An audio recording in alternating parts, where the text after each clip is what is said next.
ఒక్కసారి వీడియో చూడండి.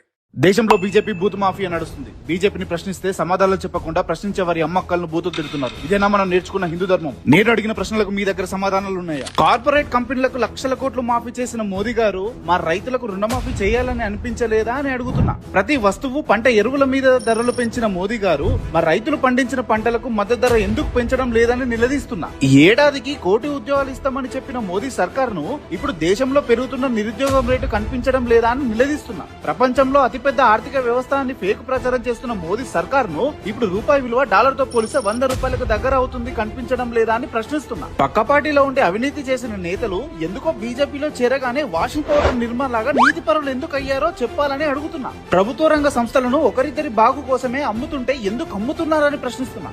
మీరు కట్టిన కొత్త పార్లమెంట్ భవనంతో పాటు గొప్పగా చెప్పుకునే అయోధ్యలో రామ మందిరంలో నాణ్యత లోపం వల్ల ఒక వర్షం నీటికే తట్టుకోలేక పెచ్చులు ఊడిపోతే దీనిపై విచారణ ఎందుకు జరపలేదు మోదీ గారి అని అడుగుతున్నా. నల్ల డబ్బును బయటకు తెస్తానని పెద్ద నోట్లను రద్దు చేసి మాకు చుక్కలు చూపించిన మోదీ గారు ఇప్పటి వరకు ఎంత నల్ల డబ్బును వెనక్కి తీశారో చెప్పాలని డిమాండ్ చేస్తున్నా. నిజాలు చెప్పే మీడియా ఛానల్స్ ఏమో మోదీ మోదీ అని భజన చేస్తుంటే ప్రజలు జై మోదీ అనకుండా ఏం చేస్తారు? ఉప్పు మీద పప్పు మీద ఆఖరికి మనం తినే పన్నీర్ మీద కూడా పన్ను వేసి మన సంపాదన మొత్తం దోచుకుంటుంటే మనం మాత్రం అందాం. నమో నమో నరేంద్ర మోదీ పలుకుతున్నది యువత నాడి ప్రధానిగా తమరే కావాలంటున్నది మన భరత జాతి.